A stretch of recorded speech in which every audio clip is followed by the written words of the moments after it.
పశ్చిమ గోదావరి జిల్లా ఆకివీడు పట్టణంలోని పెద్దపేట ప్రాంతం శ్రీరామనవమి రోజున ఒక్కసారిగా రణరంగంగా మారింది.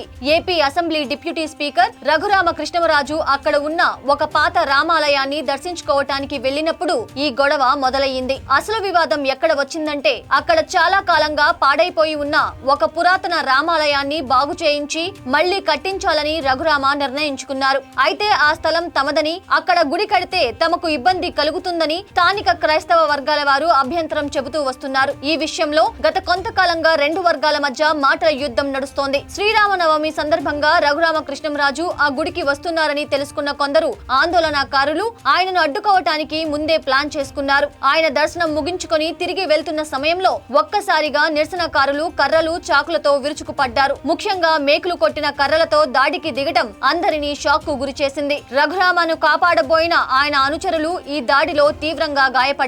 జనసేన నాయకుడు అనిల్ తలకు మేకులు దిగబడి విపరీతంగా రక్తస్రావం కాగా మరో కార్యకర్తకు చాకుపోట్లు తగిలాయి. గాయపడిన వారిని వెంటనే హాస్పిటల్ కు తరలించారు. ఈ దాడి అప్పటికప్పుడు జరిగింది కాదని పక్కా ప్లాన్ ప్రకారమే చేశారని పోలీసులు అనుమానిస్తున్నారు. ఎందుకంటే దాడి చేసిన వారి దగ్గర మేకులు కొట్టిన కర్రలు చాకులు ముందే సిద్ధంగా ఉన్నాయి. ఈ గొడవ వెనుక వైసీపీ నాయకుల హస్తం ఉందని వారే స్థానికులను రెచ్చగొట్టి రఘురామపై దాడి చేయించారని కూటమి నాయకులు ఆరోపిస్తున్నారు. భక్తితో దేవుడిని చూడటానికి వస్తే ఇలాంటి దాడులు చేయడం ఏంటని రఘురామకృష్ణరాజు తీవ్ర ఆగ్రహం వ్యక్తం చేశారు. ప్రస్తుతం ఆకివీడిలో పోలీసులు భారీగా మోహరించి గొడవ చేసిన వారి కోసం గాలిస్తున్నారు. పట్టణమంతా ఇప్పుడు 144 సెక్షన్ అమలులో ఉంది.